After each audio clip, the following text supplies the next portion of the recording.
1991 August മാസം ഓണം കഴിഞ്ഞതിൻ്റെ പിറ്റേ ദിവസം ഞാൻ ഈ ഓണം കഴിഞ്ഞിട്ട് പിറ്റേ ദിവസം എന്ന് പ്രത്യേകിച്ച് പറയാൻ കാരണം ഞാനതിൻ്റെ ആ ഡേറ്റ് അങ്ങനെ ഓണം കഴിഞ്ഞതിൻ്റെ പിറ്റേ ദിവസം ആയതുകൊണ്ടാണ്. കാരണം ഓണത്തിൻ്റെ അന്നും എനിക്ക് ഡ്യൂട്ടി ആയിരുന്നു, നെക്സ്റ്റ് ഡേ ആയിരുന്നു ഡ്യൂട്ടി. അപ്പോൾ അന്ന് കൽപ്പറ്റ പോലീസ് സ്റ്റേഷനിൽ നിന്നും ഒരു മെസ്സേജ് വരുന്നു, ഇവിടെ ഒരു തെഫ്റ്റ് റിപ്പോർട്ട് ചെയ്തിട്ടുണ്ട്. അപ്പോൾ അതിൻ്റെ നമ്മൾ ആ സീൻ ഓഫ് ക്രൈം നോക്കിയിട്ട് അത് ഇൻസ്പെക്ട് ചെയ്തിട്ട് മറ്റ് സ്റ്റെപ്സ് എടുക്കണം, നമ്മളുടെ ഇതിലാണല്ലോ. അപ്പോൾ അന്ന് വയനാടും കോഴിക്കോട് സിറ്റി ബ്യൂറോ എന്നാണ് അവിടെ ചാർജിലാണ്. അന്ന് Wayanad single digit finger print bureau start ചെയ്തിട്ടില്ല. വയനാടിൻ്റെ ചുമതലയും കോഴിക്കോട് സിറ്റിയിലുള്ള എക്സ്പെർട്സിനാണ്, ബ്യൂറോയ്ക്കാണ്. അങ്ങനെ ഞാൻ അവിടെ രാവിലെ ഇതിനുള്ള സന്നാഹങ്ങളൊക്കെ എടുത്ത് എൻ്റെ എക്യുപ്മെൻസും ഒക്കെ എടുത്തിട്ട് വണ്ടിയിൽ അവിടെ എത്തി, കൽപ്പറ്റയിലെത്തി. കൽപ്പറ്റ ടൗൺ എത്തുന്നതിന് മുമ്പ് അവിടെ ഒരു ഏകദേശം ഒരു 3 കിലോമീറ്റർ ഇപ്പുറം ഒരു കലുങ്കുണ്ട്, ചെറിയൊരു കൾവർട്ട്. ആ കൾവർട്ട് കഴിഞ്ഞ് അതിന് കുറച്ചും കൂടെ അങ്ങോട്ട് പോകുമ്പോൾ റൈറ്റ് സൈഡിലാണ് ഇപ്പോഴത്തെ KSRTC ബസ് സ്റ്റാൻഡും ഇങ്ങനെയൊക്കെ ഉള്ളത്, വയലിൽ നിർത്തിയിട്ട് അവിടെ ഉള്ളത്. ആ ഭാഗത്തായിട്ട് റൈറ്റ് സൈഡിൽ ഈ കലുങ്ക് കഴിഞ്ഞ് കുറച്ചും കൂടെ ഒരു 50 മീറ്ററോളം മുമ്പോട്ട് പോകുമ്പം റൈറ്റ് സൈഡിൽ 4 മുറി വീട്, ടെറസാണ്. 4 മുറി വീട്. 4 മുറി വീടെന്ന് പറഞ്ഞാൽ വെറും കുടിസ് മുറികളല്ല, എല്ലാത്തിനും ഈ പറഞ്ഞ മാതിരി ഒരു ഫ്രണ്ട് റൂമും ഒരു സൈഡ് റൂം ബെഡ്റൂമും ഒരു സിറ്റ് ഔട്ട് ഒരു ബെഡ്റൂമും ഒരു സിറ്റ് ഔട്ട് ബെഡ്റൂമും. ഈ സിറ്റ് ഔട്ടിലൊക്കെ തന്നെ ഗ്രിൽസ് ഇട്ടിട്ടുണ്ട്. അതെല്ലാം രാത്രി അടച്ച് കൂട്ടാവുന്ന രീതിയിലാണ്. 2 ബെഡ്റൂമും ഒക്കെയുള്ള മറ്റൊരു അത്യാവശ്യം വേണ്ട ഒരു മിഡിൽ ക്ലാസ് ഫാമിലിക്ക്, ഒരു മീഡിയം ഫാമിലിക്ക് വേണ്ട എല്ലാ സൗകര്യങ്ങളുള്ള ഒരു എന്താ പറയുക, ഈ 4 വീടുകൾ വാടകയ്ക്ക് കൊടുത്തിട്ടുള്ള 4 വീടുകളാണ്. അതിലൊരു വീട്ടിൽ നിന്നാണ് ഈ മോഷണം നടന്നിട്ടുള്ളത്. അപ്പോൾ സ്വാഭാവികമായിട്ട് നമ്മളവിടെ ചെന്നിട്ട് അതിൻ്റെ ഈ വീടും പരിസരമൊക്കെ നമ്മൾ നോക്കി. ആദ്യം തന്നെ അതിൻ്റെ എല്ലാ ഫോട്ടോഗ്രാഫുകൾ എടുക്കുന്ന അടക്കമുള്ള കാര്യങ്ങളൊക്കെ ചെയ്ത് നോക്കി. അതിൽ പിന്നെ പൂട്ട് പൊട്ടിച്ചിട്ടുണ്ട്, ബാക്കിലെ അതിൻ്റെ തുറന്നിരിക്കുകയാണ്, കട്ടൽ പടി തുറന്നിട്ടിരിക്കുകയായിരുന്നു എന്ന് പറഞ്ഞു. അപ്പോൾ അങ്ങനെ നമ്മളതെല്ലാം കൂടെ പൂട്ട് പൊട്ടിച്ചതൊക്കെ അവിടെ തന്നെ അങ്ങനെ തന്നെ ഉണ്ട്. അതിൻ്റെ അവിടെ എടുത്ത് കളഞ്ഞിട്ടൊന്നുമില്ല, കൈകാര്യം ചെയ്തിട്ടുമില്ല.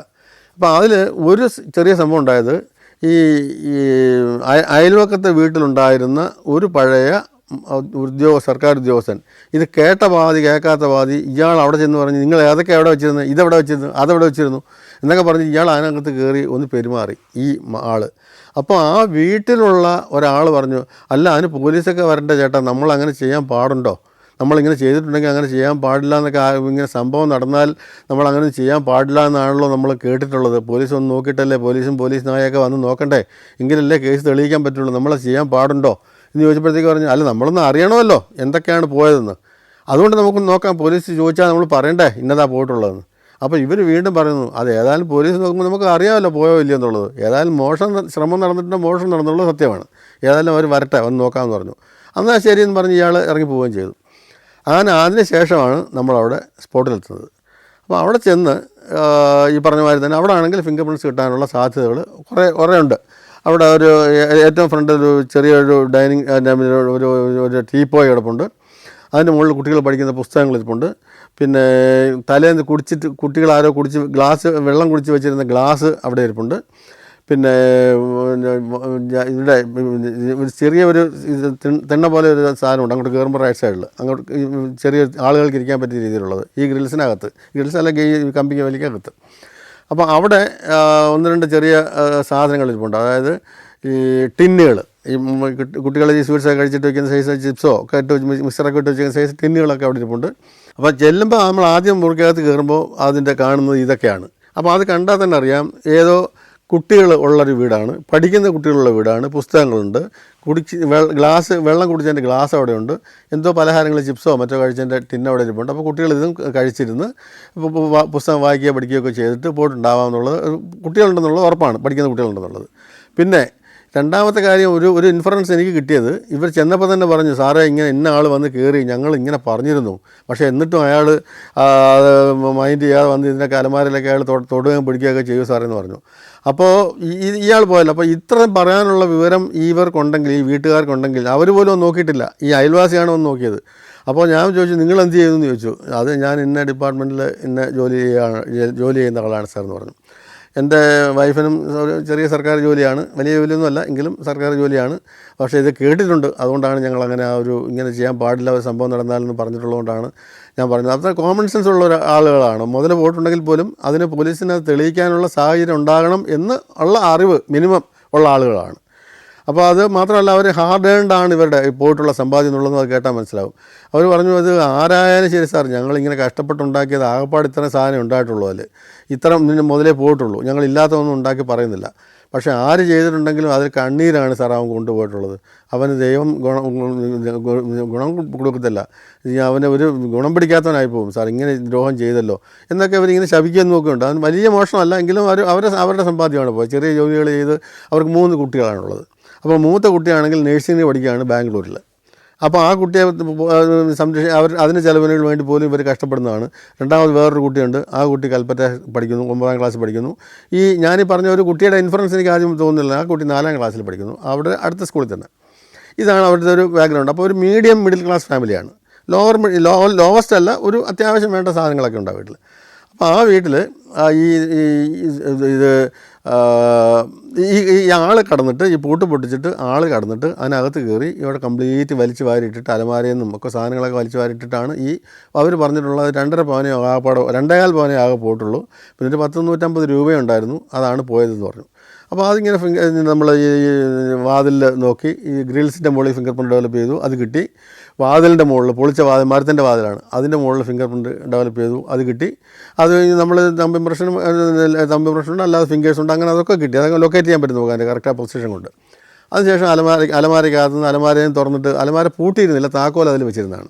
അപ്പോൾ ഈ താക്കോൽ വെച്ചിട്ട് അവരിങ്ങനെ അടച്ചിട്ട് പൂട്ടിയിട്ട് താക്കോൽ അവിടെ തന്നെ വെച്ചിരുന്നതാണ്. അപ്പോൾ ഈ താക്കോലിൽ എന്തായാലും തുറക്കണമല്ലോ, പൂട്ടിയിരുന്നാണല്ലോ അവർ. അല്ലെങ്കിൽ ഈ പറഞ്ഞ പോലെ അങ്ങനെ ഒരു ഹാൻഡിലെങ്കിലും പിടിച്ചിരിക്കണം, അല്ലാണ്ട് തുറക്കാൻ കഴിയില്ല, അടച്ചിരുന്നാണല്ലോ.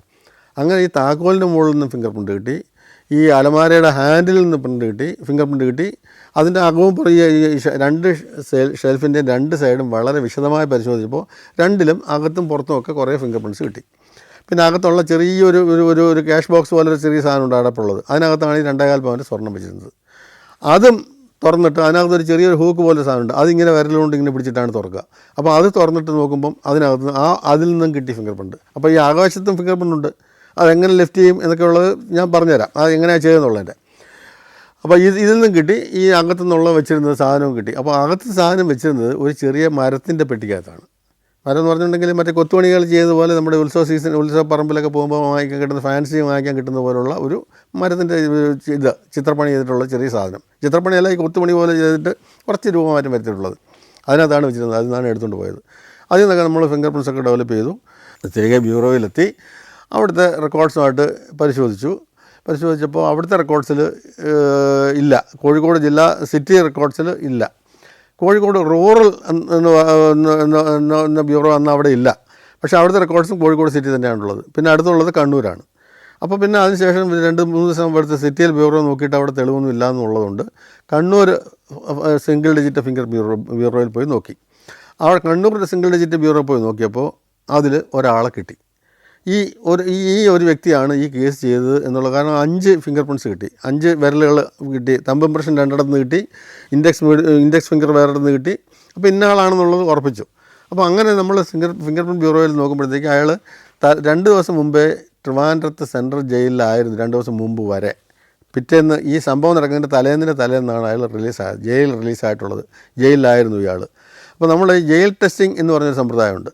ജയിൽ ടെസ്റ്റിംഗ് എന്ന് പറയുകയാണെന്നുണ്ടെങ്കിൽ അത് ഞാനൊരു ഉപകഥയായിട്ട് പറയുകയാണ്, ഈ കഥയിലേക്ക് തിരിച്ചു വരാം. ജയിൽ ടെസ്റ്റിംഗ് എന്ന് പറഞ്ഞാൽ ജയിലിൽ കിടക്കുന്നത് യഥാർത്ഥ പ്രതികളാണോ, അതോ വാടകയ്ക്കെടുത്ത് ആൾമാറാട്ടം നടത്തിയിട്ട് VIP പുറത്ത് വിട്ടിട്ട് പകരം ഒരാളെ അവിടെ കൊണ്ടിരുത്തിയതാണോ, അതിന് അകത്ത് കിടത്തിയേക്കുന്നതാണോ, കോരിക്കാണോ ആൾ കിടക്കുന്നത് എന്നൊക്കെ അറിയുന്നതിനുള്ള ജയിൽ ടെസ്റ്റിംഗ് എന്ന് പറയുന്ന സമ്പ്രദായമുണ്ട്. അപ്പോൾ ഈ ജയിലിൽ നമ്മളൊരു കുറ്റവാളിയെ ആദ്യം ജയിലിൽ കൊണ്ട് അഡ്മിറ്റ് ചെയ്യുമ്പോൾ അയാളുടെ ഫിംഗർ പ്രിൻറ്റ്സ് എടുത്തിട്ട് ഈ ടെസ്റ്റർ ഇൻസ്പെക്ടർ എന്ന് പറഞ്ഞ ഒരു പോസ്റ്റുള്ളതുണ്ട്. ഈ ഇൻസ്പെക്ടർ അദ്ദേഹം പോയിട്ട് ജയിലിൻ്റെ അധികൃതരുടെ മുമ്പിൽ വെച്ച് തന്നെ എടുത്ത് റെക്കോർഡ് ചെയ്തിട്ട് അതിൻ്റെ റെക്കോർഡ്സ് എഴുതി ജയിലിലും സൂക്ഷിക്കും, ഒരെണ്ണം നമ്മുടെ ഫിംഗർ പ്രിൻറ്റ് ബ്യൂറോയിലും സൂക്ഷിക്കും. ഓരോ മാസവും റാൻഡം ചെക്ക് പോലെ ചെല്ലുകയും എല്ലാ ക്രിമിനൽസിനെയും വിളിച്ചിട്ട് ഈ പേരുള്ള ഓരോരുത്തരെയും വിളിച്ചിട്ട് അവരുടെ ഫിംഗർ പ്രിൻറ്റ്സ് എടുത്ത് നോക്കിയിട്ട് ഇയാൾ തന്നെയാണോ എപ്പോഴും ജയിലിൽ കിടക്കുന്നത് അതോ വേറെ ആളാണോ എന്ന് നോക്കി നമ്മൾ സർട്ടിഫൈ ചെയ്യണം. കാരണം അങ്ങനെ പണ്ട് സംഭവങ്ങൾ നടന്നിട്ടുണ്ടെന്നാണ് പറയപ്പെടുന്നത്. എൻ്റെ അനുഭവത്തിൽ അങ്ങനെ അറിയില്ല. എൻ്റെ സീനിയേഴ്സായിട്ടുള്ളവരൊക്കെ പറഞ്ഞു കേട്ടിട്ടുണ്ട്. ഇങ്ങനെ ആളെ മാറ്റി കിടത്തിയിട്ട് ടെസ്റ്റിങ്ങിന് വരുന്നതിന് മുമ്പ് 2 ദിവസം മുമ്പേ ആൾ വന്ന് കിടക്കുകയും മറ്റേ ഇറങ്ങി പോവുകയും ചെയ്തു എന്നൊക്കെ പറഞ്ഞിട്ടുള്ള കഥകളൊക്കെ കേട്ടിട്ടുണ്ട്. അറിയില്ല എനിക്കതിൻ്റെ ആധികാരികത എനിക്കറിയില്ല. അപ്പോൾ അങ്ങനെ ഈ ജയിൽ ടെസ്റ്റിങ്ങിന് പോയപ്പോൾ ഈ 2 ദിവസം മുമ്പേ അവൻ റിലീസായി പോയിട്ടുണ്ട് ഈ കക്ഷി. ആ വിവരം ഫിംഗർ പ്രിൻറ്റ് ബ്യൂറോയിൽ കിട്ടി. അപ്പോൾ അതിനുശേഷം ഇയാൾ ഒരു തെക്കൻ ജില്ലക്കാരനാണ്, കൊല്ലം ജില്ലയിലാണ് ഈ വ്യക്തിയുടെ വീട്. അയാൾ ശ്രീകണ്ഠാപുരത്ത് പണ്ട് ഒരു കേസിൽ അറസ്റ്റ് ചെയ്തപ്പോൾ അവിടെയുള്ള DA സ്ലിപ്പ് അവിടെ ഉണ്ടായിരുന്നു, ഡൽഹിയിൽ അറസ്റ്റ് സ്ലിപ്പ്. അപ്പോൾ അതിൽ നിന്ന് ഇയാളാണ് ആ കേസ് ചെയ്ത് അവിടെ ഈ കേസ് കമ്മിറ്റ് ചെയ്തെന്നുള്ള വിവരം കിട്ടി. അതിന് ആധികാരികമായിട്ട് ഉറപ്പിച്ചു. അതിനുശേഷം കൽപ്പറ്റ സ്റ്റേഷനിലേക്ക് ഇൻഫർമേഷൻ കൊടുത്തു. ഫിംഗർ പ്രിൻറ്റ് ബ്യൂറോ ഡയറക്ടർക്കും ഇൻഫർമേഷൻ കൊടുത്തു. ഇന്ന ഒരു കേസിൽ ഇന്നയാൾ ഇന്നിടത്ത് ഇത്രാം തീയതി ഒരു മോഷണ കേസിൽ ഉൾപ്പെട്ടിട്ടുണ്ട്. ഇയാളെ ഏതെങ്കിലും സ്റ്റേഷനിൽ വേറെ ഏതെങ്കിലും കേസിൽ അറസ്റ്റ് ചെയ്ത് ഫിംഗർ പ്രിൻറ്റ് സ്ലിപ്പ് അവിടെ വരികയാണെന്നുണ്ടെങ്കിൽ അയാളെ ഈ കേസിലേക്കും വേണ്ട ആവശ്യമുള്ളതാണെന്നുള്ള വിവരം കൽപ്പറ്റ പോലീസ് സ്റ്റേഷനിൽ അറിയിക്കേണ്ടതാണ് എന്ന് പറഞ്ഞ് കേരളത്തിലെ എല്ലാ finger print bureau single digit ബ്യൂറോകളിലേക്കും നമ്മൾ ഇൻഫർമേഷൻ കൊടുത്തു. ഇന്ന ആളുടെ ഇന്ന ക്ലാസിഫിക്കേഷൻ നമ്പറിൽ വരുന്ന ഇന്ന പേരിലും ഒക്കെ അറിയപ്പെടുന്ന ഇന്ന ആൾ. അപ്പോൾ അയാളുടെ ഈ ക്ലാസിഫിക്കേഷൻ ഇന്നതാണ്. അപ്പോൾ അങ്ങനെ ആകുമ്പോൾ ഓരോ ഫിംഗർ ഏതൊക്കെ പൊസിഷനിൽ ഏതൊക്കെ പാറ്റേൺ ആണ് എന്നറിയാൻ പറ്റും. പെട്ടെന്ന് ഞങ്ങളുടെ ഒരു ആശയവിനിമയത്തിനുള്ള ഇതാണ്. ഈ ക്രിമിനൽസിനെ പറ്റിയുള്ളൊരു വ്യക്തി വിശേഷണം കൂടിയാണെന്ന് പറയാം, വിവരണം. അപ്പോൾ അങ്ങനെ ഇയാളെ കിട്ടി. ഇയാളെ സ്വന്തം വീട്ടിൽ നിന്നല്ല കിട്ടിയത്. അവിടുന്ന് ഒരു 35-40 കിലോമീറ്റർ ദൂരെ ഉള്ള ഒരു സ്ഥലത്തു നിന്നാണ് ഇയാളെ പോലീസിന് കസ്റ്റഡി കിട്ടിയത്. Morocco, north Macedonia, Kazakhstan, Zambia, Zimbabwe. സഞ്ചാരം പെൻഡ്രൈവ് വോളിയം നമ്പർ 21. അപൂർവ ദൃശ്യയാത്രാ വിവരണ ശേഖരം ഉടൻ സ്വന്തമാക്കാൻ സഞ്ചാരം എന്ന് SMS ചെയ്യൂ. ഫോൺ 9995444222. അങ്ങനെ കൽപ്പറ്റ സ്റ്റേഷനിൽ ഇയാളെ കൊണ്ടുവന്ന് ചോദിക്കുമ്പോൾ ഇയാൾ പറയുന്നു, എനിക്കറിയില്ല, ഞാൻ ട്രിവാൻഡ്രത്ത് കിടക്കുന്നത്, ഞാൻ എങ്ങനെയാണ് സാറേ കൽപ്പറ്റയിൽ വന്ന് മോഷണം നടത്തുന്നത്? അതിൻ്റെ തലേന്ന് ഞാൻ ട്രിവാൻഡ്രം ഇതിലാണ്, ജയിലിനകത്ത് കിടക്കുന്ന ആളാണ്. അപ്പോൾ എന്നെ വിളിച്ചു അവിടുന്ന്, കൽപ്പറ്റ സ്റ്റേഷനിൽ നിന്ന് വിളിച്ചിട്ട് പറഞ്ഞു, ഇങ്ങനൊരു ഇയാൾ പറയുന്നുണ്ടല്ലോ. അപ്പോൾ അയാൾ പറഞ്ഞത് ഇതിൻ്റെ ന്യായം എന്ന് പറഞ്ഞിട്ടുണ്ടെങ്കിൽ, ഇത് മനുഷ്യൻ കണ്ണുകൊണ്ട് നോക്കിയിട്ട് പറയുന്നതാണ് ഇന്ന ആളാണെന്നുള്ളത്. മനുഷ്യന് തെറ്റുപറ്റിക്കൂടെ? ഞാൻ പോയിട്ടില്ലല്ലോ. അങ്ങനെയെങ്കിൽ എൻ്റെ പേരെങ്ങനെ ഇത് വന്നു? ഞാനാണെന്ന് എങ്ങനെ തിരിച്ചറിഞ്ഞു? അതുകൊണ്ട് ഒന്നും കൂടെ നോക്കിയിട്ട് നിങ്ങൾ ഉറപ്പിച്ചോളൂ, ഞാനല്ല ചെയ്തത് എന്ന് ഇയാൾ തീർത്ത് പറയുന്നു. അപ്പോൾ കൺഫ്യൂഷനായി. കാരണം മനുഷ്യനാണല്ലോ, ഈ തെറ്റ് പറ്റാമല്ലോ. അങ്ങനെ ഞാൻ ഈ ഫിംഗർ പ്രിൻറ്റും കൊണ്ട് ഞങ്ങളുടെ ട്രിവാൻഡ്രം ഫിംഗർ പ്രിൻറ്റ് ബ്യൂറോയിൽ പോയി അന്നത്തെ ഡയറക്ടറുമായിട്ട് ഡിസ്കസ് ചെയ്യുന്നു. അതിനുശേഷം അദ്ദേഹം പറഞ്ഞു, ഇത് 100% ഫിംഗർ പ്രിൻറ്റ് സയൻസ് ശരിയാണെങ്കിൽ ഇവൻ തന്നെയാണ് പ്രതി. ഇനി നോക്കേണ്ട കാര്യമൊന്നുമില്ല, 100% ഉറപ്പാണ്, ഒന്നും ചിന്തിക്കാനില്ല. കാരണം നമ്മുടെ ഒരു വിരൽത്തുമ്പിൽ നമ്മൾ ഐഡൻറ്റിഫിക്കേഷൻ ഉപയോഗിക്കുന്ന പോലെ ഒരു വ്യക്തിയെ പറ്റിയാണെന്നുണ്ടെങ്കിൽ അയാളുടെ കണ്ണിന് ഇന്ന നിറം, മൂക്കിന് ഇവിടെ ഒരു മുറിപ്പാടുണ്ട്, അല്ലെങ്കിൽ നെറ്റിക്ക് ഇന്നൊരു അടയാളമുണ്ട്, താടിക്ക് ഇങ്ങനെയാണ്, അല്ലെങ്കിൽ ഇവിടെ ഒരു വെട്ടുകൊണ്ട് അടയാളമുണ്ട്, പിന്നെ ചെവിയിൽ ഒരു ചെവിയാണ് അല്പം മടങ്ങി. ഇപ്പോൾ ഇങ്ങനെ വ്യക്തിപ്പറ്റി നമ്മൾ അടയാളം പറയുമ്പോൾ 5-6 കാര്യങ്ങൾ പറയുകയാണെങ്കിൽ തന്നെ ഏകദേശം ആ ഫിഗർ നമ്മുടെ മനസ്സിൽ വരും. എന്ന് പറഞ്ഞതുപോലെ നമ്മുടെ ഒരു വിരൽപ്പാടിൽ തന്നെ ഒരു വ്യക്തിയെ ഉപയോഗിക്കാവുന്ന 60 അതിലധികമോ, അല്ലെങ്കിൽ 50, 55, 60 അങ്ങനെ വിരലിൻ്റെ അനുസരിച്ച് വലിപ്പത്തിനനുസരിച്ച് അടയാളം ഉണ്ടാവും. ഇതിൽ 8 എണ്ണം കറക്റ്റ് ആണെന്നുണ്ടെങ്കിൽ കൊലപാതക കേസിൽ പോലും സുപ്രീം കോടതി പോലും അംഗീകരിക്കുന്ന അഡ്മിസിബിൾ എവിഡൻസ് ആണ് ഫിംഗർ പ്രിൻറ്റ് ഐഡൻറ്റിഫിക്കേഷനെ സംബന്ധിച്ച്. അപ്പോൾ ഇതിൽ 8 എണ്ണം മതി. പക്ഷേ എന്നെ സംബന്ധിച്ച് ഈ കേസിൽ കിട്ടിയിട്ടുള്ളത് 17 കിട്ടിയതുണ്ട്, 22 എണ്ണം കിട്ടിയതുണ്ട്, ഏറ്റവും ചുരുങ്ങിയത് 17 അടയാളമുണ്ട്, 17 ഐഡൻറ്റിഫിക്കേഷൻ മാർക്സ് ഉണ്ട്. അപ്പോൾ ഇത് 2 എണ്ണം ആവാതിരിക്കേണ്ട പ്രശ്നം ഉദിക്കുന്നില്ല. അപ്പോൾ അങ്ങനെ ഇയാളുടെ ആർഗ്യുമെൻ്റ് എന്ന് പറയുകയാണെന്നുണ്ടെങ്കിൽ ഫിംഗർ പ്രിൻറ്റ് സയൻസിനെ ഞാൻ അംഗീകരിക്കുന്നു, അത് ശരിയാണ്, ജയിലിൽ നിന്ന് പലരും എന്നോട് പറഞ്ഞു തന്നിട്ടുണ്ട്. പക്ഷേ അങ്ങനെയാണെങ്കിൽ ഈ സയൻസ് തെറ്റി, കാരണം ഞാൻ പോയിട്ടില്ല എന്നാണ് ഇയാളുടെ കണ്ടൻഷൻ. അങ്ങനെ ചുരുക്കി പറഞ്ഞാൽ അങ്ങനെ അയാളെ കൽപ്പറ്റ പോലീസ് ബുദ്ധിമുട്ടിലായി. ഞാൻ പറയുന്നത് ഇവൻ തന്നെയാണെന്ന്. ഇവൻ അതിൻ്റെ എതിരായിട്ടുള്ള അതിൻ്റെ റീസണിങ്ങും പറയുന്നു, തെറ്റിയിട്ടുണ്ടാവാം, അതുകൊണ്ട് ഒന്നും കൂടെ നോക്കിയിട്ട് അതാണ് ഇവൻ പറയുന്നത്. ഫിംഗർ പ്രിൻറ്റ് ബ്യൂറോയിൽ കൊണ്ടുവന്ന് ഒന്നും കൂടി ഇയാളുടെ ഫിംഗർ പ്രിൻറ്റ്സ് എടുത്ത് പരിശോധിക്കണം എന്നുള്ളത് ന്യായമാണല്ലോ. അങ്ങനെ എന്തായാലും എടുത്ത് പരിശോധിച്ചപ്പോൾ ഇവൻ തന്നെ ആൾ മാറ്റമൊന്നുമില്ല, ഇവൻ തന്നെയാണ് ചെയ്തിട്ടുള്ളത്. അപ്പോൾ ഞങ്ങൾ ഇതിനോട് ചോദിച്ചത്, അപ്പോൾ അതിനുശേഷം ഞങ്ങൾ നടത്തിയൊരു നാടകമുണ്ട്, ഈ CD പാർട്ടി ഞാനും കൂടെ ചേർന്ന് നടത്തിയൊരു നാടകമുണ്ട്. അപ്പോൾ അങ്ങനെ ഇയാൾ കേൾക്കത്തക്കവണ്ണം, ഈ വ്യക്തി കേൾക്കത്തക്കവണ്ണം ഞങ്ങൾ അടുത്ത റൂമിലിരുന്ന് പറയുന്നു, നമുക്ക് ഇവനെ വിട്ടാൽ ഈ നാട് ഇവൻ മുടിച്ചു കളയും. കാരണം ഈ പറഞ്ഞ മാതിരി ഇവൻ ഇങ്ങനെ ശാസ്ത്രീയമായിട്ട് തെളിയിക്കപ്പെട്ട കാര്യം ഇവനല്ല എന്ന് ബോധ്യപ്പെടുത്തി കഴിഞ്ഞ് രക്ഷപ്പെട്ടാൽ ഇവൻ ഇതിനപ്പുറം കാണിച്ചിട്ടുണ്ടെങ്കിൽ അവനെ ഒന്നും ചെയ്യാൻ പറ്റില്ല. അതുകൊണ്ട് നമുക്കൊരു അറ്റ കൈ പ്രയോഗിക്കാം, അതേ മാർഗ്ഗമുള്ളൂ, അല്ലാതെ പിന്നെ വിടുന്നതിനോട് എനിക്ക് തീരെ യോജിപ്പില്ല എന്ന് ഞാൻ പറഞ്ഞു. അപ്പോൾ ഇവൻ അടുത്ത മുറിയിൽ ഒരു ദിവസം സന്ധ്യയ്ക്കാണത്, അടുത്ത മുറി. അപ്പോൾ ഞാൻ എന്നിട്ട് അയാളോട് പറയുകയും ചെയ്തു, അതുകൊണ്ട് കാര്യം ചെയ്യും, അവൻ എന്താ വേണ്ടതെന്ന് ചോദിച്ചിട്ട് ബിരിയാണിയോ എന്ത് വേണമെങ്കിലും വാങ്ങിച്ചു കൊടുത്തേക്ക്, ഇന്ന് അവൻ്റെ ഒടുക്കലത്തെ ദിവസമല്ലേ, അവൻ കഴിച്ചോട്ടെ, എന്ത് വേണമെന്ന് പറഞ്ഞാലും ചെയ്ത് കൊടുക്കാം, വെള്ളം അടിക്കണോ അത് വാങ്ങിച്ചു കൊടുക്കുക, എന്ത് വേണമെങ്കിൽ ചെയ്യാമെന്ന് പറഞ്ഞു. ഇതൊക്കെ കേട്ടിട്ട് അടുത്തിരുന്ന് പെട്ടെന്ന് ഇവൻ പറഞ്ഞു, സാറേ എന്നെ കൊല്ലല്ലേ സാറേ, ഞാൻ പറയാം, ഞാനാണ് ചെയ്തത്, സാധനം ഇന്നടത്ത് ഇരിപ്പുണ്ടെന്ന് പറഞ്ഞു. അപ്പോൾ അങ്ങനെ അവിടെ വെച്ച് അവൻ കൺഫ്യൂസ് ചെയ്തതിനനുസരിച്ച് അന്ന് രാത്രി തന്നെ അയാളെയും കൂട്ടി ഈ CD പാർട്ടിയും കൽപ്പറ്റ സ്റ്റേഷനിൽ നിന്നുള്ള ഒരു ഓഫീസറും കൂടെ ഇവൻ്റെ നാട്ടിലേക്ക് പോയി അവിടെ തലയണയ്ക്കകത്ത് പൊതിഞ്ഞു വെച്ചിരുന്ന രീതിയിലിരുന്ന ഈ സാധനം എടുത്ത് തിരിച്ചു വരികയും ചെയ്തു. അപ്പോൾ ഈ ഇവനോട് ചോദിച്ചപ്പോൾ പറഞ്ഞത്, അതവിടെയാണ് കള്ളൻ്റെ സൈക്കോളജി രണ്ടാമത് വരുന്നതല്ലേ. അപ്പോൾ പറഞ്ഞു, സാറേ ഞാനിങ്ങനെ ഒരു ലക്ഷ്യമില്ലാതെ ട്രിവാൻഡ്രത്ത് നിന്ന് ഏതായാലും വന്നിട്ട് വയനാട്ടിൽ എവിടെയെങ്കിലും ഒരു പണി ഒപ്പിക്കാം, അവിടെ ആകുമ്പോൾ ഇത്തിരി ഉൾപ്രദേശമാണല്ലോ. അങ്ങനെ പോകുമ്പോൾ കൽപ്പറ്റയിൽ നിന്ന് എത്തുന്നതിന് മുമ്പ് നോക്കുമ്പോൾ ഒരു വീടിൽ 6 മണിക്ക് ലൈറ്റ് കിടക്കുന്നു ഫ്രണ്ടിൽ, വീട് പൂട്ടിയിട്ടുണ്ട്, 6 മണിക്ക് ഫ്രണ്ടിൽ ലൈറ്റ് കിടക്കുന്നു. ഞാൻ തിരിച്ചൊരു അരമണിക്കൂറിനകത്ത് വീണ്ടും തിരിച്ചു വന്നപ്പോഴും അത് ലൈറ്റ് അവിടെ കിടക്കുന്നു, ഓൺ ചെയ്തിട്ടിരിക്കുകയാണ്, പുറത്തെ ലൈറ്റ് വീട് പൂട്ടിയിരിക്കുന്നു. ഞാൻ സിനിമയ്ക്ക് പോയി, ഫസ്റ്റ് ഷോ കഴിഞ്ഞ് തിരിച്ച് അതിലേ വന്ന് നോക്കുമ്പോൾ വീണ്ടും വീട് പൂട്ടിയിരിക്കുന്നു, ലൈറ്റ് അവിടെ കിടപ്പുണ്ട്. ഞാൻ വീണ്ടും സെക്കൻഡ് ഷോയ്ക്ക് പോയി സാർ, സെക്കൻഡ് ഷോയ്ക്ക് ആയിട്ട് തിരിച്ച് നോക്കുമ്പോഴും ലൈറ്റ് അവിടെ ഉണ്ട്, കാരണം അപ്പുറത്തൊക്കെ ലൈറ്റ് അണച്ചിട്ടുണ്ട്, ഈ വീട് പൂട്ടി കിടക്കുന്നു. അപ്പോൾ ആളില്ല എന്നുള്ള ഉറപ്പായി. അങ്ങനെ അവിടെ ചെന്ന് പതിയെ ശബ്ദം ഉണ്ടാക്കി നോക്കിയപ്പം ഒച്ചയും വിളിയൊന്നുമില്ല. ഞാൻ അങ്ങനെയാണ് അവിടുന്ന് തന്നെ കിട്ടിയ അതിനപ്പുറത്ത് വെച്ചിരുന്ന തേങ്ങ വിളിക്കാൻ വെച്ചിരുന്ന ഒരു പാര, കമ്പിപ്പാര, ഈ ഇങ്ങനെ കുത്തിയിട്ട് ഇങ്ങനെ പൊന്തിച്ചെടുക്കുന്ന ഒരു ജാതിപ്പാര, അതുമൊക്കെ വെച്ചിട്ടാണ് ഇവൻ ഈ പൂട്ട് പൊളിച്ചതും എടുത്തതുമൊക്കെ. അപ്പോൾ ആ കേസ് എവിഡൻസ് വന്നപ്പോൾ ഈ പറഞ്ഞ മാതിരി ഇതൊക്കെ ഉണ്ടല്ലോ, ഈ സംഭവ സ്ഥലത്ത് നിന്ന് കിട്ടിയ ഈ റെക്കോർഡുകൾ, ഈ ഫിംഗർ പ്രിൻസിൻ്റെ റെക്കോർഡുകൾ, ഞാനീ പറഞ്ഞതുപോലെ സാക്ഷികൾ ഒപ്പിട്ടതുണ്ട്, ഇൻഡിപെൻഡൻറ്റ് വിറ്റ്നസ്സുകൾ ഒപ്പിട്ടിട്ടുള്ള തെളിവുണ്ട്, അതൊക്കെ കോടതിയുടെ കയ്യിലിരിക്കുകയാണല്ലോ. അതിനുശേഷമാണ് നമ്മൾ അറസ്റ്റ് ചെയ്യുന്നത്. അപ്പോൾ ഈ പ്രതിയുടെ വക്കീലിന് ഒരു ഡിഫൻസ് ഇവിടെ വച്ച് ഫിംഗർ പ്രിൻറ്റ്സ് എടുത്തിട്ട് വീണ്ടും ഇവൻ തന്നെയാണോ എന്ന് നോക്കേണ്ടത് ഞങ്ങളുടെ ഒരു ആവശ്യമാണ്, അത് ചെയ്യണം, നീതിക്ക് വേണ്ടി അത് ആവശ്യമാണെന്ന് പറഞ്ഞു. കോടതി എന്നോട് ചോദിച്ചു, ചെയ്യാൻ പറ്റുമോ? ഞാൻ പറഞ്ഞു, ഇപ്പോൾ ചെയ്യാമല്ലോ എന്ന് പറഞ്ഞു. ഞാൻ അവിടെ വെച്ച് തന്നെ റെക്കോർഡ്സ് എടുത്തിട്ട് ഞാനിത് രണ്ടും കൂടെ കോടതി എടുത്ത് കൊടുത്തിട്ട് ഞാൻ പറഞ്ഞു, ഞാനിതിനെപ്പറ്റി ഒരു അഭിപ്രായം പറയുന്നില്ല, ഇതാണ് ലെൻസ്, സാറ് നോക്കിയിട്ട് താങ്കൾ തീരുമാനിച്ചോളൂ, ഇത് 1 ആണോ 2 ആണോ എന്നുള്ളത്, അത് തീരുമാനിച്ചോളാം പറഞ്ഞു. അങ്ങനെ കേസിൽ ശിക്ഷ കിട്ടുകയൊക്കെ ചെയ്തു. അപ്പോൾ അതിന് ശേഷം അവൻ എന്നോട് പറഞ്ഞത്, ഈ കേസ് ശിക്ഷ കിട്ടി എവിഡൻസൊക്കെ എടുത്ത് കോടതിയിൽ തെളിവൊക്കെ എടുത്തതിന് ശേഷം എന്നോട് പറഞ്ഞത്, സാറേ നിങ്ങൾ ഓരോ തവണ എന്നെപ്പറ്റി പറയുമ്പോഴും എൻ്റെ മനസ്സ് പറയുന്നുണ്ട് നിങ്ങൾ ശരിയാണെന്ന്. എന്നെ വെറുതെ വിട്ടിരുന്നെങ്കിൽ ഞാൻ മിക്കവാറും ഇവിടെ ഇതുണ്ടല്ലോ ഭൂട്ടാനിൽ പോയിട്ട് എനിക്ക് സാറിനൊരു ലെറ്റർ എഴുതി അയക്കണമെന്നുണ്ടായിരുന്നു, സാറിന് തെറ്റിയില്ല. പക്ഷേ ഇത് സയൻസ് സത്യം തന്നെയാണ്, സാറിന് തെറ്റിയിട്ടുമില്ല. സാറിന് നന്ദി, സാറിൻ്റെ ആ ഉത്തമ വിശ്വാസത്തെ അഭിനന്ദിച്ചുകൊണ്ടൊരു ലെറ്റർ അയക്കണമെന്ന് ഞാൻ വിചാരിച്ചിരുന്നതാണ്, എന്തായാലും സാറ് തന്നെ ജയിച്ചു എന്ന് പറഞ്ഞപ്പോൾ അതൊരു ഹെൽത്തി ആയിട്ടുള്ളൊരു ഒരു എന്താ പറയുക, ഒരു ചലഞ്ച് പോലെ ഈ ഒരു ഫിംഗർ പ്രിൻസിൻ്റെ ആധികാരികതയെ പറ്റി തെളിയിക്കാൻ പറ്റിയത് എന്നെ സംബന്ധിച്ചെങ്കിലും ഒരു തെളിവാണത് ആ കേസ്. 1987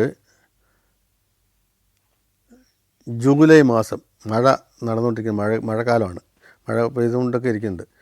അപ്പോൾ ആ സമയത്ത് ഒരു ദിവസം പതിവ് പോലെ ഞാൻ ഓഫീസിലെത്തിയപ്പോൾ അത് ഒരു ശനിയാഴ്ചയാണ്. ശനിയാഴ്ച എന്ന് പറയാൻ കാരണം വെള്ളിയാഴ്ച ഞാൻ താമസിക്കുന്ന വീടിൻ്റെ അടുത്തുള്ള ചെറിയൊരു ക്ഷേത്രത്തിൽ ഉത്സവമായിരുന്നു വെള്ളിയാഴ്ച. അതിൻ്റെ പിറ്റേന്നാണ് ഈ ഇത് നടന്നത്, അതുകൊണ്ട് ദിവസം എനിക്ക് ഓർമ്മയുണ്ട്. അപ്പോൾ ഈ ശനിയാഴ്ച രാവിലെ ഞാൻ ഓഫീസിലെത്തിയപ്പോൾ ചിറ്റൂർ പോലീസ് സ്റ്റേഷനിൽ നിന്നും ഒരു വയർലെസ് മെസ്സേജ് വന്നിരിക്കുന്നു, അവിടെ ഒരു തെഫ്റ്റ് നടന്നിരിക്കുന്നു. അപ്പോൾ അത് നമ്മുടെ ലിമിറ്റിലാണ്. അപ്പോൾ അതിന് പോകാനുള്ള തയ്യാറെടുപ്പൊക്കെ നടത്തി എൻ്റെ ഉപകരണങ്ങളൊക്കെ എടുത്തിട്ട് വണ്ടിയിൽ, ഞങ്ങളുടെ പോലീസ് ഡിപ്പാർട്ട്മെൻറ്റിൻ്റെ വണ്ടിയിൽ തന്നെ മൊബൈൽ ലാബ് എന്ന് പറഞ്ഞിട്ടൊരെണ്ണമുണ്ട്, അതിൽ അവിടെ ചിറ്റൂരിൽ പോയി, അവിടെ പോയി സ്റ്റേഷനിൽ ചെന്നിട്ട് അവിടെ ഓഫീസറേയും കൂട്ടി അവിടെ ലൊക്കേഷൻ അറിയണമല്ലോ, ലൊക്കേഷൻ അറിയണം. പിന്നെ പറഞ്ഞാൽ അവിടെ മറ്റ് സഹായങ്ങൾ എന്തെങ്കിലും വേണമെങ്കിൽ അവർ ഉണ്ടെങ്കിലേ പറ്റുള്ളൂ. അപ്പോൾ അങ്ങനെ അവരെയും കൂട്ടി ലൊക്കേഷനിലെത്തുമ്പോൾ ഈ പാലക്കാട് പല ഭാഗങ്ങളിലും കളം എന്ന് പറഞ്ഞ സ്ഥലമുണ്ട്. കളം എന്ന് പറയുകയാണെങ്കിൽ കളങ്ങൾ, അതായത് ഒരു 10, 40, 50 ഏക്കർ പുരയിടത്തിൻ്റെ നടുവിൽ ഒരു ബിൽഡിങ്, ഈ നെല്ല് കൊയ്തുകൊണ്ട് ബിൽഡിംഗ് ഉണ്ടാകും, അതിൻ്റെ ചുറ്റും കുറേ സിമെൻറ്റ് ഇട്ട സ്ഥലങ്ങളുണ്ടാകും, കുറേ മുറ്റം ഉണ്ടാവും. ഇതൊക്കെ ഒരാളുടെ വകയായിരിക്കും. 40-45 ഏക്കർ ഭൂമി, വയലും ഈ വീടും ഇതെല്ലാം ഒരാളുടേതാണ് ഈ കളത്തിൽ ഉണ്ടാവുക. അപ്പോൾ ഈ വയലിൽ നിന്ന് കൊയ്യുന്ന നെല്ലൊക്കെ ഈ കളത്തിൻ്റെ സൈഡിൽ അവിടെയൊക്കെയാണ് വെച്ചിട്ടാണ് അവിടെ മെതിക്കുന്നതും മറ്റു കാര്യങ്ങളൊക്കെ ചെയ്യുന്നത്. പിന്നെ സൂക്ഷിക്കാൻ ചിലയിടത്താണെന്നുണ്ടെങ്കിൽ വലിയ ഗോഡൗൺ പോലെ കെട്ടിയിട്ടുണ്ട്, ചാക്കിനകത്തൊക്കെ നിറച്ചിട്ട് നെല്ല് അവിടെ സൂക്ഷിക്കുകയും ചെയ്യും. പിന്നെ ഇവർ ഇതിൻ്റെ ഈ ഓണറും അല്ലെങ്കിൽ ആരെങ്കിലുമൊക്കെ വരുമ്പോൾ അവർക്ക് റെസ്റ്റ് എടുക്കാനും അല്ലെങ്കിൽ അവർക്കുള്ള മറ്റ് പ്രാഥമിക കാര്യങ്ങൾക്ക് വേണ്ടിയിട്ടുള്ള എല്ലാ സൗകര്യങ്ങളും ഈ കളം എന്ന് പറഞ്ഞ വീടിൻ്റെ അകത്ത് ഒരുക്കിയിട്ടുണ്ടാവും. അത് നല്ലൊരു വീടിൻ്റെ ചെറിയൊരു വീടിൻ്റെ എല്ലാ സൗകര്യങ്ങളും ഈ കളത്തിലുണ്ടാവും. ഈ സംഭവം നടക്കുന്നത് ഈ കളത്തിൻ്റെ ചുറ്റുമതിലുള്ളതാണ്. ഈ കളം ഈ മതിലിൻ്റെ മുകളിൽ ഈ കളത്തിനകത്ത് ഓഫീസിനകത്ത് ഈ വീടിനകത്ത് അതിക്രമിച്ച് കടന്നിട്ട് അവിടുന്ന് കുറേ നെല്ലും കുറേ സാധനങ്ങളും കുറേ പാത്രങ്ങളും, അതിൻ്റെ ക്യാഷൊന്നും വലുതായിട്ട് പോയിട്ടില്ല അവിടെ. ഇതൊക്കെയാണ് പോയിട്ടുള്ളത്. ഈ നെല്ല് പാത്രങ്ങൾ, സ്റ്റീൽ പാത്രങ്ങൾ, അങ്ങനെയുള്ള കുറേ സാധനങ്ങൾ. ഇതൊക്കെ അവിടുന്ന് കൊണ്ടുപോയി ഈ മതിലിൻ്റെ മുകളിലിരിക്കുകയാണ് സാധനം. കുറച്ച് സാധനം മിസ്സായിട്ടുണ്ട്. ബാക്കി സാധനങ്ങൾ ഈ ഗ്ലാസ്സുകൾ ഉൾപ്പെടെ, ഈ സ്റ്റീൽ പാത്രങ്ങൾ ഉൾപ്പെടെ, പ്ലേറ്റ്, ഗ്ലാസ്സൊക്കെ ഇവർ വെള്ളം വരുമ്പോൾ കളത്തിൽ വരുമ്പോൾ നിൽക്കുമ്പോൾ ഉപയോഗിക്കാനുള്ള പാത്രങ്ങൾ അവരുടെ, അതും ഈ നെല്ലും കുറച്ച് സാധനങ്ങളൊക്കെ, ഒരു 5-8 ചാക്ക് നെല്ലും ഇതൊക്കെ ഇങ്ങനെ നിരത്തി വെച്ചിരിക്കുകയാണ് മതിലിൻ്റെ മുകളിൽ. അപ്പോൾ അവിടുത്തെ സംഭവ സ്ഥലത്ത് നിന്ന് നമ്മൾ എടുത്തിട്ട് പോകാത്തതിൻ്റെ ബാക്കി ഉള്ള സാധനങ്ങളിൽ നിന്ന് കുറേ ഫിംഗർ പ്രിൻറ്റ്സ് കിട്ടി. പിന്നെ ഏറ്റവും തെളിവുള്ള സംഗതി അതിൻ്റെ മുകളിലിരിക്കുകയാണല്ലോ, ചാക്കിൻ്റെ മുകളിൽ നെല്ല് അവിടെ നിൽക്കട്ടെ, ഈ പാത്രങ്ങളൊക്കെ ഇരിക്കുകയാണ് അതിൻ്റെ മുകളിൽ. പാത്രങ്ങൾ കുറച്ച് തുണിയുണ്ട്. ഈ പാത്രങ്ങളിലൊക്കെ ഉള്ളതെന്ന് പറഞ്ഞാൽ സ്റ്റീൽ പാത്രങ്ങളാണെല്ലാം. ഇതൊക്കെ എടുത്തിട്ട് നമ്മൾ ഫിംഗർ പ്രിൻറ്റ്സൊക്കെ ഡെവലപ്പ് ചെയ്ത് അങ്ങനെ കുറേ മെറ്റീരിയൽസ് കിട്ടി. അത് ഫോട്ടോഗ്രാഫ് എടുത്തു. ഈ പറഞ്ഞ മാതിരി അതിൻ്റെ എല്ലാ നടപടിക്രമങ്ങളും ചെയ്യേണ്ടതുപോലെയുള്ള നടപടിക്രമങ്ങളൊക്കെ ചെയ്ത് അത് ലിഫ്റ്റ് ചെയ്തില്ല. ചെറിയ സാധനങ്ങളായതുകൊണ്ട് അത് തന്നെ പാക്ക് ചെയ്ത് കോടതിക്ക് അയക്കാൻ പറ്റും. അത് പെർഫെക്റ്റായിട്ട് ടാമ്പർ ചെയ്യാതെ, എവിഡൻസ് ടാമ്പർ ചെയ്യാതെ, ഫിംഗർ പ്രിൻറ്റ് ടാമ്പർ ചെയ്യാതെ ഇത് സൂക്ഷിച്ച് അത് ഭദ്രമാക്കി വെച്ചിട്ട് പെട്ടികൾക്ക് ഉള്ളിലാക്കി അതിന് കാണത്തക്കൊണ്ട് ഇതൊക്കെ ഉണ്ടെങ്കിൽ അതിന് സിസ്റ്റമുണ്ട്. നമ്മൾ ഈ packing of materials and forwarding to court, അതിൻ്റെ മാനുവൽ തന്നെയുണ്ട്. അപ്പോൾ അതനുസരിച്ച് നമ്മളിതെല്ലാം കസ്റ്റഡിയിലെടുത്ത് അങ്ങനെ അപ്പോൾ അവർ പോലീസ് സ്റ്റേഷനിൽ നിന്ന് പറഞ്ഞു, സാറേ ഇങ്ങനെ ഒരു 3 പ്രതികളെ ഞങ്ങൾ സംശയിച്ച് പിടിച്ചിട്ടുണ്ട്. ഇവന്മാർ 3-ൽ ആരെങ്കിലും ഒരാളായിരിക്കാനുള്ള സാധ്യതയുണ്ട്. കാരണം അവർ ഈ ഏരിയയിൽ ചുറ്റുവട്ടത്തുള്ള അറിയപ്പെടുന്ന ക്രിമിനൽസാണ്. വലിയ കൊമ്പന്മാരായിട്ടുള്ള ക്രിമിനൽസ് അല്ല, പക്ഷേ ചെറുകിട മോഷണങ്ങളും മീഡിയം മോഷണങ്ങളും വരെ ചെയ്യുന്നവരാണ്. അവന്മാർ 3 പേര് സ്റ്റേഷനുണ്ട്. ഇവരാരെങ്കിലും ആയിരിക്കും, ഉറപ്പാണ് സാർ എന്ന് പറഞ്ഞു.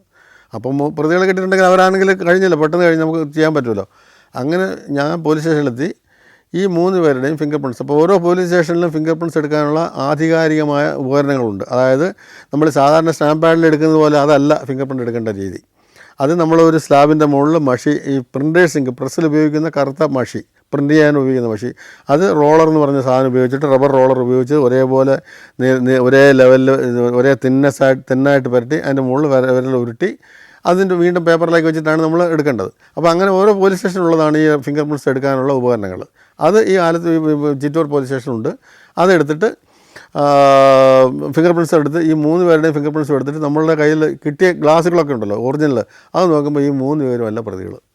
അപ്പോൾ ഒരു പ്രഷർ വന്നത്, ഈ 3 പ്രതികളിൽ ആരെങ്കിലും ഒരാളാക്കിയിട്ടുണ്ടെങ്കിൽ അവർ കുറ്റം സമ്മതിക്കാൻ തയ്യാറാണെങ്കിൽ സാറിന് ബുദ്ധിമുട്ടുണ്ടോ? ഞാൻ പറഞ്ഞു അവർ കുറ്റം സമ്മതിക്കാൻ തയ്യാറായിരിക്കും, പക്ഷേ വിരലടയാളം സമ്മതിക്കുന്നില്ല, അവരാണെന്ന് പറയുന്നില്ലല്ലോ, അതുകൊണ്ട് ബുദ്ധിമുട്ടാണ്, ചെയ്യില്ല എന്ന് പറഞ്ഞു. ചെയ്യാൻ കഴിയില്ല, ഇവരല്ല ചെയ്തെന്ന് പറഞ്ഞു. അങ്ങനെ ചുരുക്കി പറഞ്ഞാൽ എൻ്റെ നിർബന്ധത്തിന് വഴങ്ങിയിട്ട് മറ്റോ അവരെ വിട്ടു. അങ്ങനെ ഞാൻ ഇവിടെ ഫിംഗർ പ്രിൻറ്റ് ബ്യൂറോയിൽ പോയി വിശദമായിട്ട് പരിശോധിച്ചപ്പോൾ ഒരു കൊഴിഞ്ഞാമ്പാറക്കാരനെ കിട്ടി, ഇത് ചെയ്തവനെ. അവൻ്റെ കൂടെ വേറെ ആളുണ്ടായിരുന്നു. ഐഡൻറ്റിഫൈ ചെയ്ത പ്രിൻ്റുമുണ്ട്, ഐഡൻറ്റിഫൈ ചെയ്യാത്ത പ്രിൻ്റുമുണ്ട്. അപ്പോൾ ഇതിനിടയ്ക്ക് ഈ വീട്ടുകാരുടെ ഉപയോഗിച്ചുകൊണ്ടിരുന്ന അച്ഛൻ, അമ്മ, അവിടെ വരുന്ന 2 മക്കളുണ്ട് ഇവരുടെയൊക്കെ ഫിംഗർ പ്രിൻറ്റ്സ് എടുത്ത് എലിമിനേറ്റ് ചെയ്തു ഞാൻ പോയിൻ്റ് അന്ന് തന്നെ. അപ്പോൾ അതല്ലാത്ത പ്രിൻ്റ് 2 പേരുടെ ഉണ്ടായിരുന്നതിൽ ഒരാളെ കിട്ടിയില്ല. അവൻ്റെ മറ്റേ ആളിനെ കിട്ടി, ഐഡൻറ്റിഫൈ ചെയ്യാൻ പറ്റി. അങ്ങനെ അവനെ അറസ്റ്റ് ചെയ്ത് നോക്കുമ്പോൾ അവനാണ് ബാക്കിയുള്ള സാധനങ്ങൾ കൊണ്ടുപോയത്. ബാക്കി ഗ്ലാസ്സൊക്കെ എടുത്തത് അവൻ വീട്ടിൽ കൊണ്ടുവച്ചിരിക്കുകയാണ്. വിൽക്കാനൊന്നും പറ്റില്ല, സ്റ്റീൽ പാത്രങ്ങളല്ലേ, സ്വർണ്ണമൊന്നും കിട്ടിയില്ല, പൈസയും കിട്ടിയില്ല, കുറച്ച് സ്റ്റീൽ പാത്രങ്ങളാണ് അവൻ വീട്ടിൽ ഉപയോഗിക്കാൻ വേണ്ടി കൊണ്ടുവച്ചിട്ടുണ്ട്, വീട്ടിലെ നിത്യോപയോഗത്തിന് വേണ്ടി കൊണ്ടുവച്ചിട്ടുണ്ട്. അപ്പോൾ അങ്ങനെ ആ കേസ് ഞാൻ ഒരു പക്ഷേ എൻ്റെ ആ ഇടപെടൽ ഉണ്ടായിരുന്നില്ലെങ്കിൽ ഏതെങ്കിലും ഒരു പ്രതിയെ കുറ്റം സമ്മതിക്കാൻ തയ്യാറാണല്ലോ, 3 പേരും കുറ്റം സമ്മതിക്കാൻ തയ്യാറാണ്. അപ്പോൾ അങ്ങനെയാണെങ്കിൽ ഒരാൾ അതിൽ കുടുങ്ങിയിട്ടുണ്ടാവാം. ഈ പറഞ്ഞ ഒരു നിരപരാധിയാണെന്നുള്ളത് എനിക്കറിയാം, അവനും അറിയാം. ഞാൻ നിരപരാധിയാണെന്ന് ഈ കുറ്റം സമ്മതിച്ചാൽ പോലും അവനറിയാം. അപ്പോൾ അങ്ങനെ നടന്നിരിക്കാം. പക്ഷേ അത് ഈ ഫിംഗർ പ്രിൻറ്റ്സ് എന്ന് പറഞ്ഞാൽ ആ സത്യത്തിൻ്റെ മുകളിൽ അവർ നിരപരാധികൾ രക്ഷപ്പെടുകയും ഈ കുറ്റം ചെയ്തവനെ നമുക്ക് നിയമത്തിൻ്റെ മുമ്പിൽ കൊണ്ടുവരാൻ കഴിയുകയും ചെയ്തു. CBI ഓഫീസേഴ്സുണ്ട്, ഇൻ്റർപോളിൻ്റെ ഉദ്യോഗസ്ഥരുണ്ട്. അവർ ഒരു വ്യക്തിയെയും കൊണ്ട് എൻ്റെ അടുത്ത് ഓഫീസിൽ വന്നതാണ്. അവർക്ക് വേണ്ടത് ഈ വ്യക്തിയുടെ വിരലടയാളം പരിശോധിച്ചിട്ട് ഈ വ്യക്തി ഞങ്ങൾ തിരക്കുന്ന ആളാണോ എന്ന് അറിയുക എന്നുള്ളതാണ് അവരുടെ ആവശ്യം. അപ്പോൾ ഈ വ്യക്തിയെ എൻ്റെ അടുത്ത് കൊണ്ടുവരുന്നതിന് മുമ്പ് പോലീസ് അത്യാവശ്യം ഇയാളെ വളരെ നല്ല രീതിയിൽ കൈകാര്യം ചെയ്തിട്ടുണ്ട്. എന്നിട്ട് ഇയാൾ പറയാത്തതുകൊണ്ടാണ് ഇയാൾ ഉറച്ചു നിൽക്കുന്നത്, ഞാനല്ല, ഈ പേര് ശരിയാണ്, അഡ്രസ്സ് ശരിയാണ്, എല്ലാ കാര്യങ്ങളും ശരിയാണ്, ഈ പാസ്പോർട്ടിൻ്റെതാണ്, പക്ഷേ ഞാനല്ല ആൾ എന്ന് ഈ വ്യക്തി പറയുന്നു. അപ്പോൾ ഇവർക്കൊരു ആർക്കോ തോന്നി ഇത് ഇങ്ങനെ ഉണ്ടാവുമോ, ഇത് എല്ലാം ശരിയാണെന്നുണ്ടെങ്കിൽ ഇവനല്ല എന്ന് പറയുന്നുണ്ടല്ലോ, അതെങ്ങനെയാണ് സംഭവം?